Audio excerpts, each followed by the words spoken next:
Welcome to Mother-Daughter Projects. I'm Steph, and today I'm going to talk about why I bought and selected a couch specifically for my dogs. So I have two greyhounds, Mac and Tosh. I had Mac for 2 years before I got Tosh, and Mac had no interest in getting on the couch, so I actually bought a new couch in that time. So 3 years ago I bought the couch I'm sitting on now, and this is a West Elm couch, and I was pretty happy with it. But when I got Tosh, within the first 2 weeks of adopting her, she got on the couch, and really quickly Mom and I had to decide, is she gonna be allowed on the couch? And of course she was so cute, so we allowed her on the couch. And about a month later, Mac discovered the couch. And like I said, I only had one small couch and did not fit my dogs very well on it. Well, it didn't fit my dogs and the humans, because obviously the dogs took the couch, so we had no room to sit. So we quickly bought just a smaller couch just from Home Goods, and a little cheap couch just to have a second one for the dogs, and that worked okay.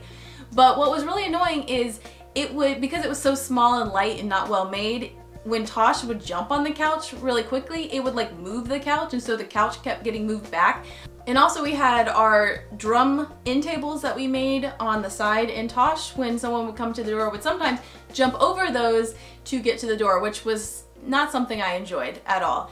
So all that to say, it was not the perfect solution to have this couch and then the smaller couch. So I've been looking for a solution. I really didn't want to have to buy a whole new couch because both my couches were new.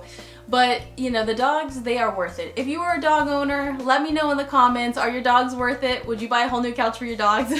So I've been looking for solutions. I actually looked at Costco as a possible solution. I looked at West Elm, and nothing was exactly what I wanted. So I actually was considering making my own sofa, you know, buying the wood, buying the fabric, all of the stuff and making it. But wood is expensive. Fabric is expensive, and foam is really expensive. When you start to price those things out, they're really expensive. So through my searching, I came across this company called Home Reserve, and they basically sell a modular DIY system where you build the sofa yourself. They give you all the parts and you assemble it yourself. And I was really intrigued because you get to pick each individual item and where they go and the colors. So you could actually have all different fabric colors for everything in the sofa. So all those things were really intriguing to me, so I decided to try out the Home Reserve company, and I started by picking fabric. Before I picked out the sectional, I ordered 12 fabric samples. They came promptly and nicely packaged. When it comes to the fabric, my biggest concerns were, is it washable? Rub count?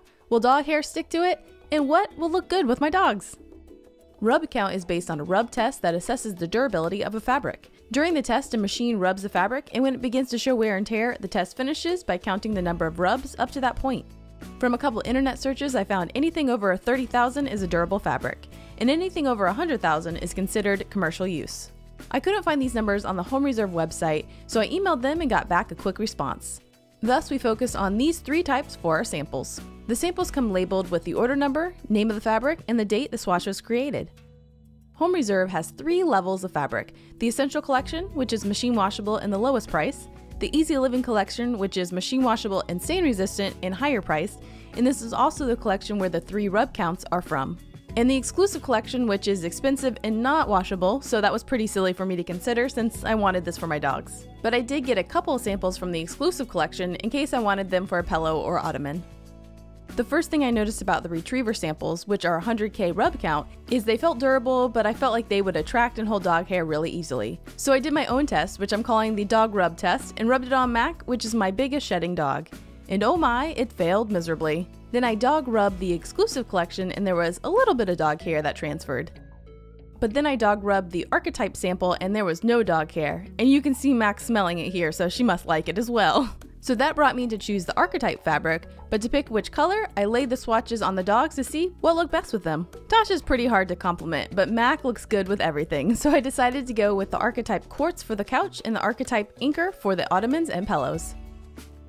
With the colors picked out, it was time to order the sectional sofa. They have a few different styles to pick from, and I really debated between the Tux and the Laney, but ultimately decided on the Tux with the rectangular arms.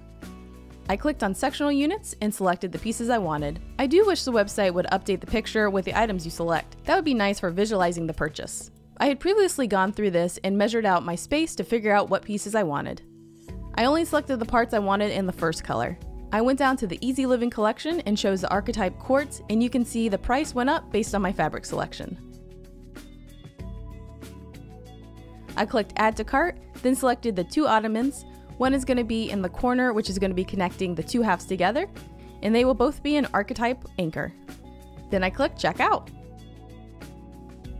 The next day I got an email from Home Reserve suggesting that I get their no-risk trial of an armchair sent to me while I wait for my full order. This would allow me to try the assembly process, and if I ended up not liking it, I could cancel my order with their Armless unit no-risk trial. And they said my full order would stay in the regular production line, so there's really no downside, and I decided to have them send me the armless chair. In less than a week, the unit arrived. My initial impression was the box was easy to carry by myself and the handholds were perfectly placed. I easily cut off the straps and opened the box. The first thing I learned was lay the box down or the items will fall out. I unboxed everything and nothing was broken and everything looked good. But I immediately noticed the smell, which I expected, as this is OSB, which is a type of particle board. You've probably smelled this before if you've ever bought flat pack furniture like something from IKEA or a big box store. I immediately knew I was going to have to assemble all the units in my garage to allow them to off-gas before bringing them into my house. But I continued with the assembly of this one in the house. The instructions were included in the bag with the fabric. I reviewed them and laid out the hardware. It does come with 220 grit sandpaper and some work gloves. I didn't sand the wood, but definitely noticed some rough spots, so I will make sure to do that for the rest of the furniture. The first step was to add these black T connectors into the frame. The instructions were pretty straightforward and not overly complicated. Good pictures and only necessary words.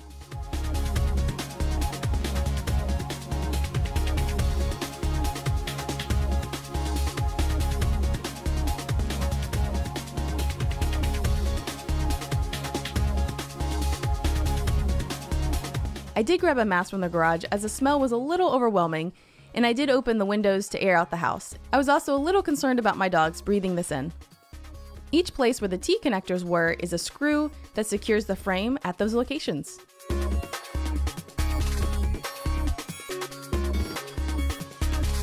It took too long with the screwdriver, so I grabbed my drill driver to make this part go faster.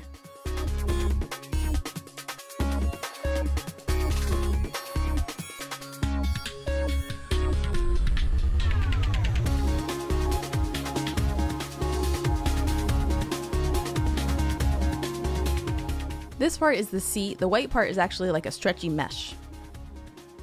With the frame assembled, it was time to stuff the cushions. The manual says there's a video on their website that shows how to do this and get smooth lines. I didn't watch this for the first unit, but I did before I assembled the other units. The videos are okay, but they're a little long and they could be done a little bit more efficiently. I also wish there was a QR code to the videos in the manual, like this one right here on screen. By the way, this will take you to those videos I was just talking about. The biggest thing is just to have patience and work the fabric a little at a time to make sure the fabric is nice and smooth.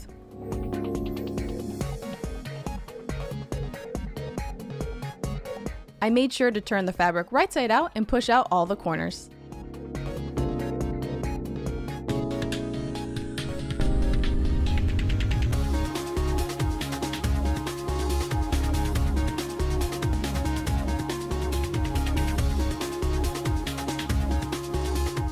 Now I'm putting the cover on the bottom cushion. I was a little confused as to which end goes where, but I figured it out. The curved part goes in first.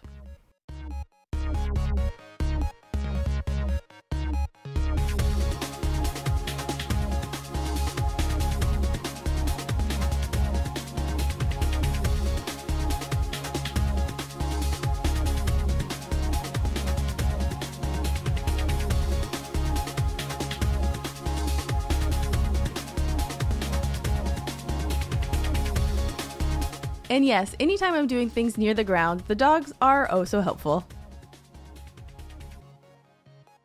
You can see the corner of the bottom cushion was not exactly perfect. But what I learned from watching the smoothing fabric videos was to just take your time and make sure the cushion's in each corner of the cover before you move on. The back cushion's pretty simple. You stuff it in, zip it up, then you smash it around so it gets all fluffy.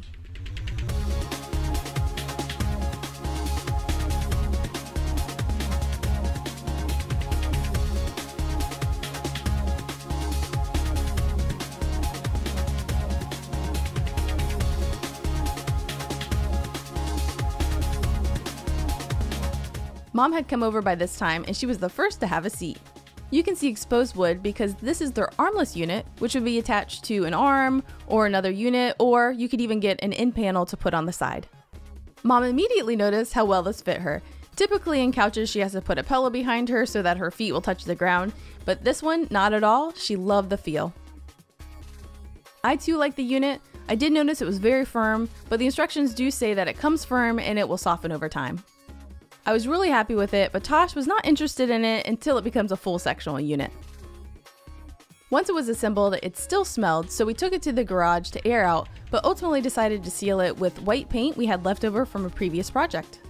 3 reasons for sealing it are, number 1, to limit the smell, number 2, to smooth the wood because it's a little rough, and number 3, to make it look a little nicer because under the bottom cushion is storage, so you might be accessing this pretty regularly.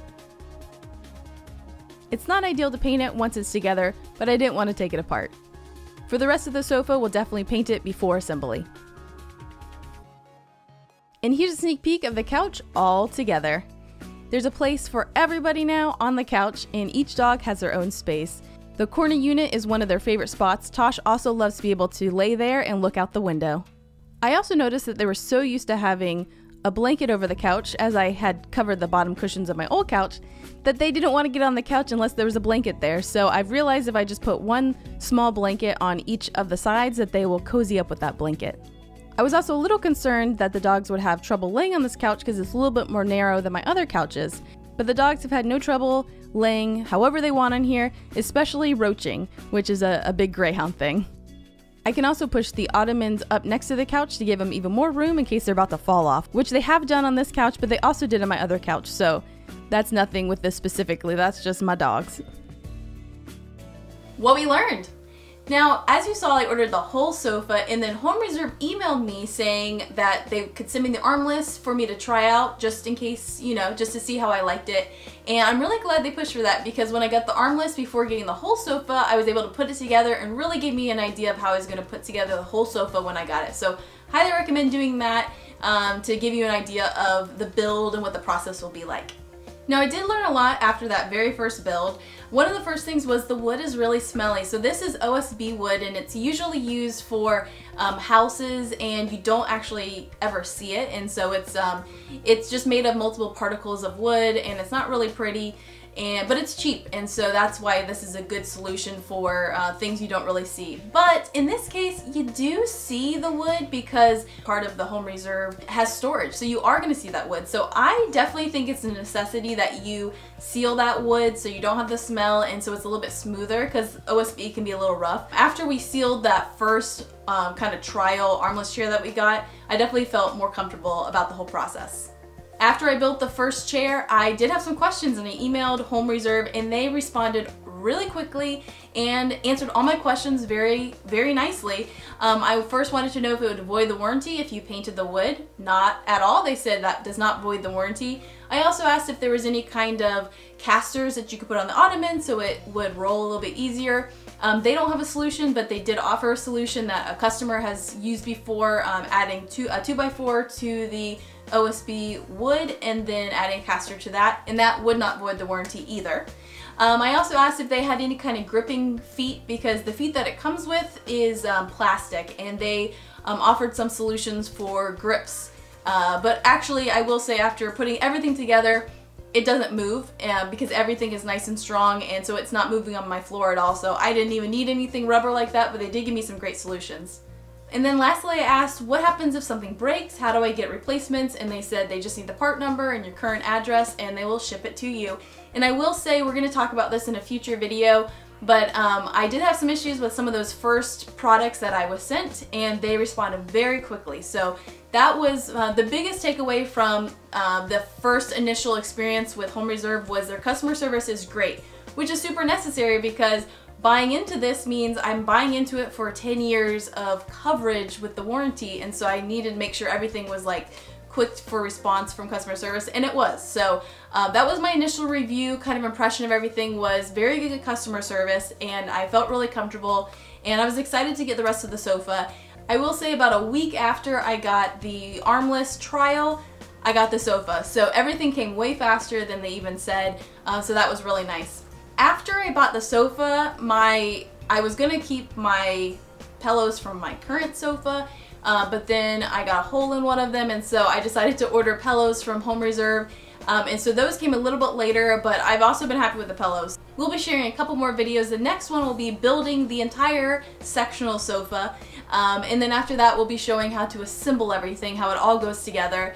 And then we'll end with just kind of the final thoughts on everything, the whole experience, and comparing it to some other furniture companies out there. And I will tell you, at the very end, after everything was assembled, we realized that we wanted a little bit more couch, so we actually ordered another armless and another ottoman, and we'll show that in future videos. So the entire price for everything, the initial sectional sofa, the extra parts, and the pillows, everything together was $3,230.80. So that is the price we spent for this whole thing. This was not sponsored. This was just something that I needed because of my dogs, like I said. And so I went ahead and ordered it and wanted to share the experience with you.